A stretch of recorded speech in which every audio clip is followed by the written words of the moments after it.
Okay जी, welcome back lesson number 5। और आज हम पढ़ने जा रहे हैं सम इफ्स फंक्शन। जल्दी से मैं इसकी हेडिंग लगा देता हूँ। मैं सम इफ्स फंक्शन की जरूरत नहीं, सम इफ्स। ठीक है, सम इफ्स हम पढ़ने जा रहे हैं। अभी डिपेंड करता है ये फॉर्मूला हम इसको किस तरह से हम यूज़ करेंगे। ठीक है, करने क्या होता है हमारे पास, सबसे पहले हमारे पास सीरियल नंबर 1 एंड 2। ठीक है, सिलेक्ट करते हैं, जूम कर लेता हूँ हल्का सा मैं।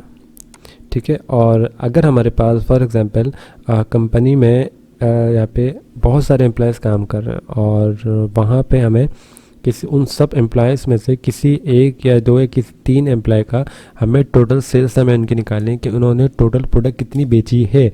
फॉर एग्जांपल कि अब अभी जैसे मेरे पास सेल्समैन है, अब सेल्समैन में मैंने लिख दिया एक का नाम इमरान, फिर आ गया कामरान, जुनैद।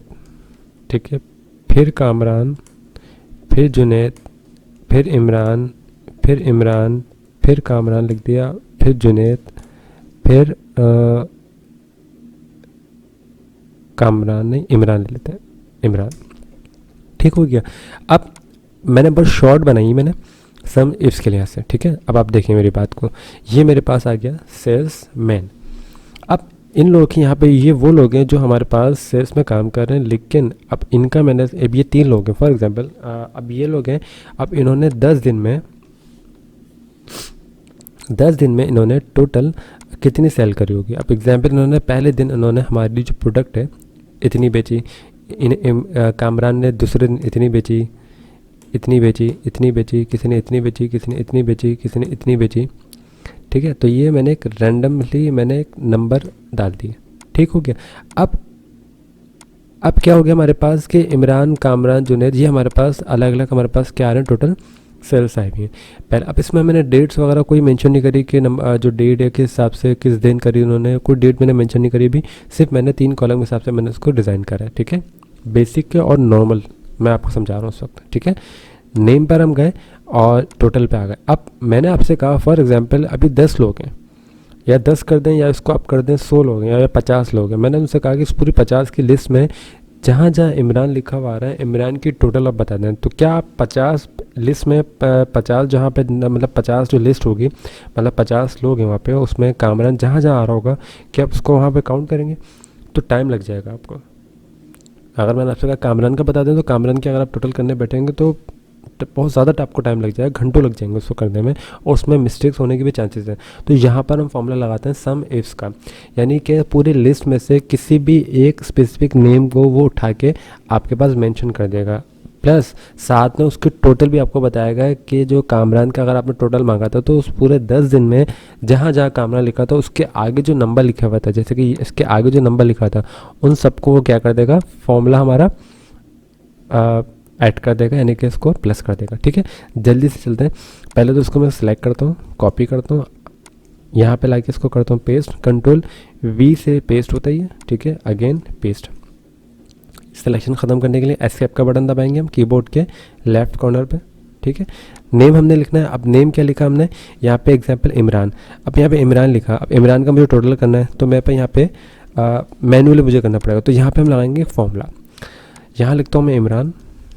ठीक है, अच्छा, मेक श्योर करना है कि ये स्पेलिंग और ये स्पेलिंग, लिस्ट वाली स्पेलिंग आपकी बिल्कुल सेम होनी चाहिए, अदरवाइज़ अगर ये अलग हुई तो फिर चांसेस हैं कि आपका फॉर्मूला रन नहीं होगा। ठीक है, मैं आपको ये वाला एरर भी करके दिखाऊंगा। सबसे पहले लिखेंगे is equal to sum ifs, ऐसा आएगा सम इफ्स, सम रेंज, ये जो हमें सम करना है वो हमने एरिया लिया, कॉमा, फिर हमारे पास क्राइटेरिया रेंज, जो चीज़ आपको चाहिए उसकी रेंज आपने सेलेक्ट करनी है, वो हमने सेलेक्ट किया, फिर कॉमा, अब उस क्राइटेरिया 1 यानी कि आपको इस क्राइटेरिया में से आपको क्या चाहिए, यानी कि आपने इस लिस्ट में से आपने किसको फाइंड करना है आपने, मैंने कहा इमरान। इमरान के सेल पे क्लिक करा, ब्रैकेट को क्लोज करा। अब ये फॉर्मूला हमें क्या करेगा, ये पूरा फॉर्मूला जहाँ जहाँ इमरान लिखा होगा उस इमरान के आगे वाली वैल्यू को ऐड करके दिखा देगा। ठीक है, प्रेस एंटर। 253 टोटल होगा हमारे पास। ठीक है, अब इसको चेक करते हैं कि ये हमारा जो फॉर्मूला ये सही लगा गलत लगा है। अब इमरान का ये 22 है, इसको कर देता हूँ 23, प्रेस एंटर। ठीक है, 53 से 54 हो गया है। अगर मैं कामरान की वैल्यू चेंज करूँ तो क्या ये अपडेट होगा? अगर ये अपडेट हो रहा है इसका मतलब है फॉर्मूला हमारा क्या है, रॉन्ग हो चुका है। और अगर ये अपडेट नहीं होगा इसका मतलब है हमारा फॉर्मूला करेक्ट है। ठीक है, नो अपडेट। जुनेद का 44 है, 43 कर देते हैं, नो अपडेट। ठीक है, तो यानी कि हमारा फॉर्मूला करेक्ट है। तो ये इमरान की जगह अगर मैं चाहूँ, अब यहाँ लिखता हूँ फॉर एग्जाम्पल, अब यहाँ थोड़ा आगे लेके चलते हैं ज़रा ऐसा ऐसा, इमरान, अब यहाँ लिखता हूँ कामरान, यहाँ लिखा मैंने कामरान, यहाँ पर भी फॉर्मूला अप्लाई करेंगे, is equal to sum ifs sum range comma criteria range comma और सेल सेलेक्ट करा, bracket close and press enter. Again यहाँ पे आते हैं, इमरान कामरान, जुनैद का भी निकाल लेते हैं हम, जुनैद लिया हमने। ठीक है, is equal to sum ifs sum range comma criteria range comma criteria 1 bracket close and press enter.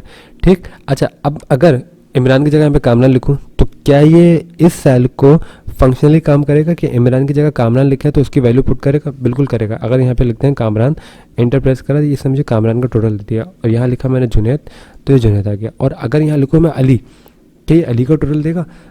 नहीं देगा, ज़ीरो दे देगा। क्यों? क्योंकि लिस्ट में अली का नाम नहीं है। अगर मैं कामरान की स्पेलिंग रॉन्ग कर दूँ अभी भी नहीं देगा। क्यों? क्योंकि ये स्पेलिंग, ये जो सेल है ये इस वाले क्राइटेरिया रेंज से मैच हो ही नहीं रहा। क्यों? क्योंकि यहाँ पे स्पेलिंग गलत, यहाँ पे स्पेलिंग करेक्ट है। तो मेक श्योर करिएगा कि आपकी स्पेलिंग बिल्कुल सही होनी चाहिए, खासतौर पर एक्सेल पे। जब भी आप शीट बना रहे हो, कोई भी आप शीट बना रहे हो, भले आपकी रिपोर्ट शीट हो या फिर कोई सी भी आपकी शीट हो, तो मेक श्योर करना है आपने कि उस शीट में जो भी आपकी स्पेलिंग होती है वो हमेशा करेक्ट होनी चाहिए, यानी कि आपके फिंगर पे आपकी साइड होनी चाहिए वो सारी स्पेलिंग्स वगैरह। ठीक है, एक्सेल में चीज़ का बहुत ख्याल रखा जाता है। यहाँ पे आप गए, आपने लिखा कामरान, तो ये समय आपके पास टोटल आ गया। ठीक हो गया। अब आप चाहें शीट में यहाँ लिख सकते हैं सम इफ्स फंक्शन। सही। अच्छा, इसी क्लास को आगे कंटिन्यू करते हैं। सम इफ्स का छोटा सा हमारे पास फंक्शन था। और अगर हम बात करते हैं कंडीशनल फॉर्मेटिंग की, कंडीशनल फॉर्मेट, अच्छा ये सारे फॉर्मूले बहुत आसान है, उसमें कोई ज़्यादा कोई डिटेल वाली कोई बात नहीं है। ये हमारे माइक्रोसॉफ्ट एक्सेल में बहुत बेसिक चीज़ें जो हम माइक्रोसॉफ्ट वर्ड में ऑलरेडी पढ़ चुके हैं। ठीक है, अब कंडीशनल फॉर्मेटिंग क्या करती है, ये हमारे लिए बहुत ज़्यादा मोस्ट इंपॉर्टेंट है। कंडीशनल फॉर्मेटिंग क्या होती है कि आप गए यहाँ पे कंडीशनल फॉर्मेटिंग के ऊपर, और ये क्या करता है, आपकी किसी भी वैल्यू को रेंज के मुताबिक आपको गाइड करता है। ठीक है, तो ये मैंने अब थोड़ा सा मैं आपको बता रहा हूँ, बाकी नेक्स्ट क्लास में इसको हम डिस्कस करेंगे। ठीक है, तो कंडीशनल फॉर्मेटिंग क्या करता है, फॉर एग्जांपल अगर हमने यहाँ पे कोई भी हाईएस्ट वैल्यू हमें सेलेक्ट करनी होगी तो हम कंडीशन फॉर्मेटिंग की हेल्प लेंगे। अगर हमने कोई लोएस्ट वैल्यू यानी कि सेलेक्ट करनी होगी, हाईलाइट करनी होगी, तो तब भी कंडीशन फॉर्मेटिंग लेंगे। अगर हमें किसी का नेम हाईलाइट करना होगा पूरी लिस्ट में से, तब भी कंडीशन फॉर्मेटिंग अप्लाई करेंगे। ठीक है, तो कंडीशन फॉर्मेटिंग हमारी बहुत डिफरेंट होती है और अलग तरीके से अप्लाई की जा रही होती है अपनी शीट को आपको हाईलाइट करने के लिए, और उस चीज़ को करेक्ट हाईलाइट करके फ़िल्टर करने के लिए हम यूज़ कर रहे हैं। ठीक है, चलें आज की क्लास को इतना रखते हैं, मिलते हैं इंशाल्लाह नेक्स्ट क्लास में, जिसमें हम करेक्ट